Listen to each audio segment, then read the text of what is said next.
अत्यल्प प्रमाणात carbon dioxide असतो. या कार्बन डायऑक्साईडचा वनस्पती काय करतात तर अन्न निर्मितीसाठी उपयोग करतात. आता कार्बन चक्र कशा पद्धतीने चालतं म्हणजे वातावरणातून वनस्पतीकडे, सजीवाकडून जमिनीकडे, जमिनीकडून म्हणजे कशा पद्धतीने हे चक्र जे आहे ते अविरतपणे चालू असतं. कार्बन जे वातावरणातून सजीवाकडे आणि सजीवांच्या मृत्यूनंतर पुन्हा वातावरणाकडे होणारे जे काही अभिसरण जे आहे हे अभिसरण किंवा पुनर्चक्रीकरण म्हणजेच कार्बन चक्र. या अजैविक कार्बनच्या अणूचे मुख्यतः प्रकाश संश्लेषण आणि श्वसन क्रियेद्वारे जैविक अभिसरण आणि पुनर्चक्रीकरण होते. मुख्य प्रक्रिया कोणते तर दोन प्रक्रिया. एक प्रकाश संश्लेषण कशा पद्धतीने कार्बन चक्र चालतं हे कार्बन चक्र.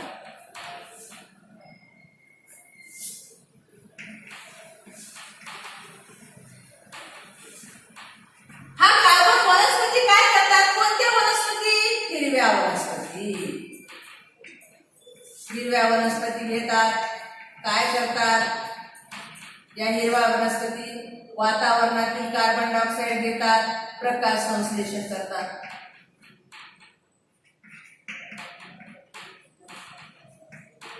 प्रकाश संश्लेषण केल्यानंतर कोण घेतं हे प्रकाश संश्लेषण अन्न निर्मिती करणे. इतर सजीव कोणते सजीव वनस्पती प्राणी अहरित वनस्पती. अहरित वनस्पती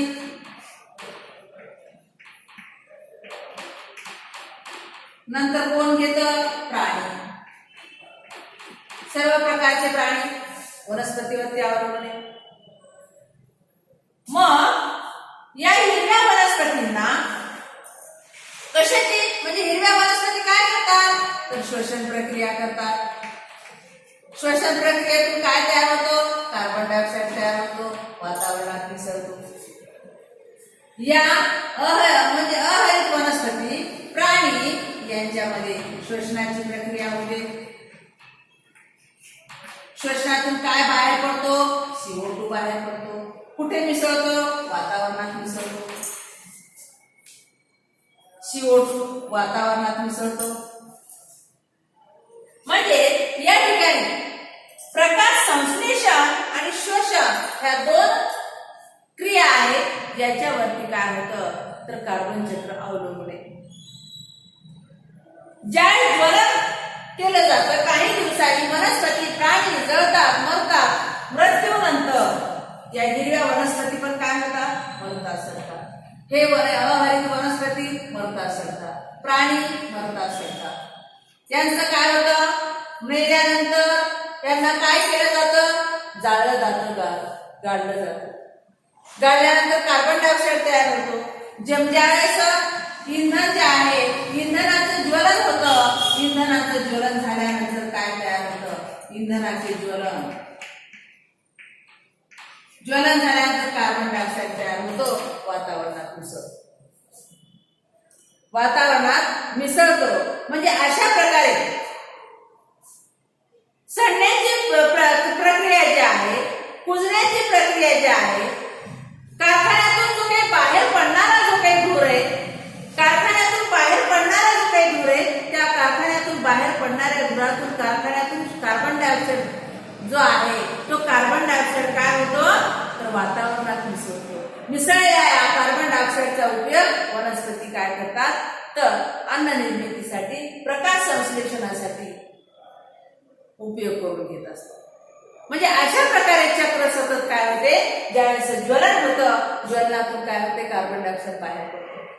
पडलेला कार्बन डायऑक्साईड वातावरणात मिसळतो. वातावरणात मिसळलेला कार्बन डायऑक्साईड प्रकाश संश्लेषणासाठी उपयोग होतो.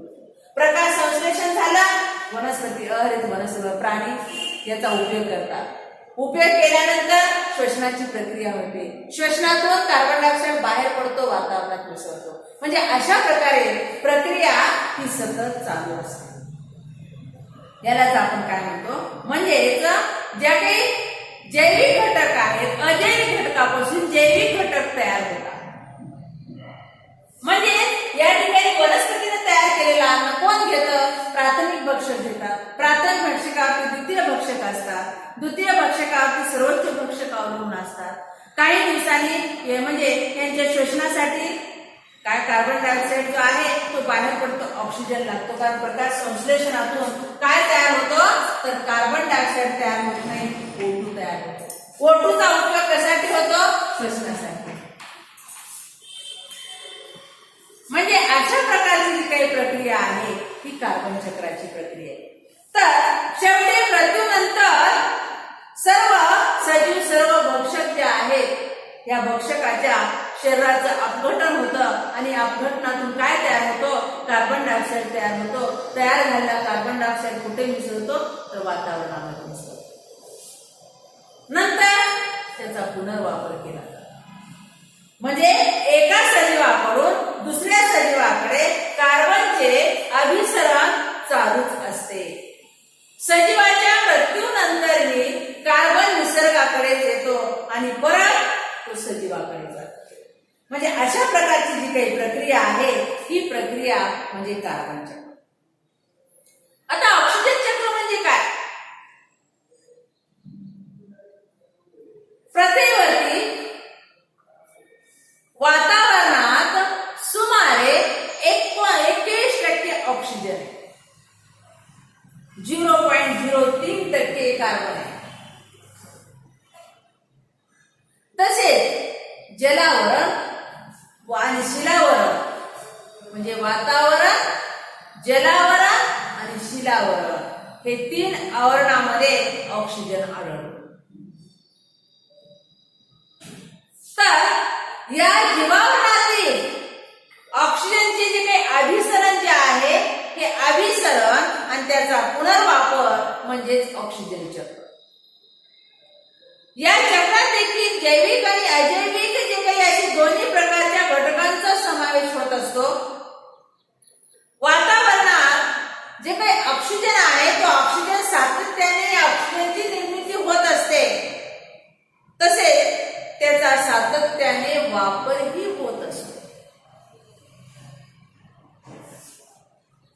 ऑक्सिजन जो आहे हा ऑक्सिजन अतिशय क्रियाशील असून इतर अनेक मूलद्रव्याशी संयोगाशी त्याचा संयोग होतो आणि जो काही रेल्वे ऑक्सिजन जो आहे किंवा जे काही पाणी आहे, कार्बन डायऑक्साईड आहे व सेंद्रिय संयुगे जे अशा स्वरूपामध्ये ऑक्सिजन असल्यामुळे जीवावरणातील जे काही ऑक्सिजन चक्र हे गुंतागुंतीचे असते. प्रकाश संश्लेषण प्रक्रियेमध्ये ऑक्सिजन तयार होतो. तयार झालेला ऑक्सिजन जो आहे हा ऑक्सिजन श्वसनासाठी उपयोगी पडतो. ज्यावेळी ज्वलनाची प्रक्रिया होते, ज्यावेळी ज्वलनाची प्रक्रिया होत असताना वातावरणातील ऑक्सिजनचा उपयोग श्वसनासाठी होतो. तयार झालेला कार्बन डायऑक्साईड वातावरणात मिसळतो. ज्वलनासाठी ऑक्सिजनची आवश्यकता असते, श्वसनासाठी ऑक्सिजनची आवश्यकता असते, विघटनासाठी ऑक्सिजनची आवश्यकता असते, गंजण्यासाठी ऑक्सिजनची आवश्यकता असते. या सगळ्या प्रक्रियेमध्ये ऑक्सिजन वापरला जातो. आता नायट्रोजन चक्र म्हणजे काय? आता ज्यावेळेस श्वसनाची प्रक्रिया होते, श्वसनाची प्रक्रिया ही 2 प्रकारची असते. श्वसन हे 2 प्रकारचे. श्वसन म्हणजे काय? ऑक्सिजन घेणे आणि कार्बन डायऑक्साईड वातावरणामध्ये सोडणे. जे सजीव वातावरणातील ऑक्सिजनचा उपयोग श्वसन प्रक्रियेसाठी करतात त्याला ऑक्सिजन किंवा ऑक्सिश्वसन म्हणतात. आणि ज्या सूक्ष्म जीवांना ऑक्सिजनची आवश्यकता नसते त्यांना विनाऑक्सी जीव म्हणतात किंवा विनाऑक्सी श्वसन म्हणतात. कार्बोदके, प्रथिने, मेद यांच्या निर्मितीसाठी ऑक्सिजन जो आहे अत्यंत महत्वाचा असतो. विविध रासायनिक प्रक्रियेमध्ये ऑक्सिजनचा वापर केला जातो. ओझोन निर्मितीमध्ये ऑक्सिजनचाच वापर केला जातो. ओझोन म्हणजे काय तर म्हणजे पृथ्वीपासून 16 किलोमीटर अंतरापासून म्हणजे 16 किलोमीटर अंतरावरती ऑक्सिजनचं रूपांतर ओझोनमध्ये. तर ओझोन अत्यंत महत्वाचं आहे. 16 ते 23 किलोमीटर अंतरावरती ओझोनचा दाट थर आहे. हा दाट थर काय करतो तर सूर्यापासून येणारे अतिनील किरण अल्ट्राव्हायोलेट रेज अतिनील किरण रोखण्याचं काम करतो. हे झालं नायट्रोजन चक्र. हे झालं ऑक्सिजन चक्र. सॉरी, आता नायट्रोजन चक्र म्हणजे काय? वातावरणामध्ये हवेचे घटक आपण पाहिलेले, 7वीला पाहिलेले, 8वीला पाहिलेले. आपल्याला माहिती आहे ऑक्सिजन, नायट्रोजन, कार्बन डायऑक्साईड पाण्याची वाफ. ऑक्सिजन, नायट्रोजन, कार्बन डायऑक्साईड हे मुख्य घटक आहे. आपण पाहिलं त्याच्यामध्ये कार्बन डायऑक्साईडचं प्रमाण वातावरणामध्ये 0.03% असतं, अत्यल्प प्रमाण. ऑक्सिजनचं प्रमाण 21% असतं. नायट्रोजनचे जे काही वातावरणातील प्रमाण जे आहे ते 78% असते. सर्वात जास्त नायट्रोजन असतो. सर्वात जास्त वातावरणामध्ये सर्वात जास्त कोणत्या घटकाचं प्रमाण असेल तर नायट्रोजनचं प्रमाण. परंतु हा वातावरणातील नायट्रोजन जे आहे हा प्रत्यक्षरित्या घेता येत नाही. प्रत्यक्षरित्या नायट्रोजन घेता येत नाही. निसर्ग चक्रामध्ये सातत्य राखण्यासाठी नायट्रोजनची अत्यंत आवश्यकता असते. निसर्गातील जैविक आणि अजैविक प्रक्रियेतून नायट्रोजन वायूचे वेगवेगळ्या संयुगामध्ये घडून येणारे जे काही अभिसरण आणि पुनर्चक्रीकरण जे आहे त्यालाच आपण नायट्रोजन चक्र म्हणतो. सर्व सजीव नायट्रोजन चक्रात भाग घेतात. प्रथिने, न्यूक्लिक आम्ले याचा नायट्रोजन एक महत्वाचा घटक आहे. इतर अनेक मूलद्रव्याच्या तुलनेत नायट्रोजन जे आहे नायट्रोजन निष्क्रिय आणि तो सहजासहजी इतर मूलद्रव्याशी संयोग पावत नाही. भौतिक सजीवांना मुक्त स्थितीतील नायट्रोजन वापरता येत नाही. वातावरणातील नायट्रोजनचा प्रत्यक्षरित्या वापर करता येत नाही.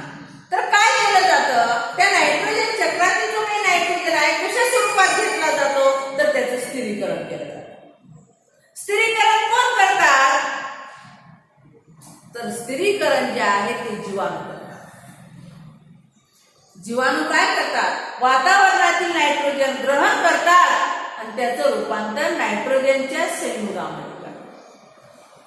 हवेतील नायट्रोजनचे, वातावरणातील नायट्रोजनचे नायट्रोजनच्या संयुगात रूपांतर होण्याची क्रिया म्हणजेच काय? नायट्रोजन स्थिरीकरण. स्थिरीकरण आणि विनायट्रीकरण हे नायट्रोजन चक्राच्या दोन पायऱ्या. स्थिरीकरण आणि म्हणजे स्थिरीकरण आणि विनायट्रीकरण. या स्थिरीकरणामध्ये आमोनीकरण, नायट्रीकरण या प्रक्रिया असतात. नायट्रोजनचे स्थिरीकरण, हवेतील नायट्रोजनचे नायट्रोजनच्या संयुगामध्ये रूपांतर केलं जातं.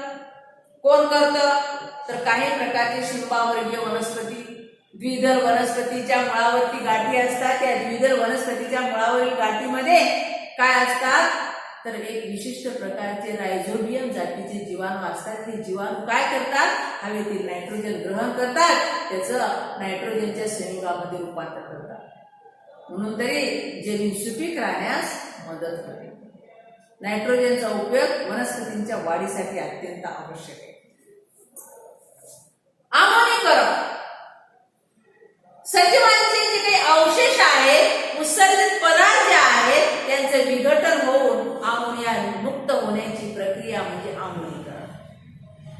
नायट्रीकरण, अमोनियाचं नायट्रेट्स मध्ये आणि नंतर नायट्रेट्स मध्ये रूपांतर होण्याची प्रक्रिया.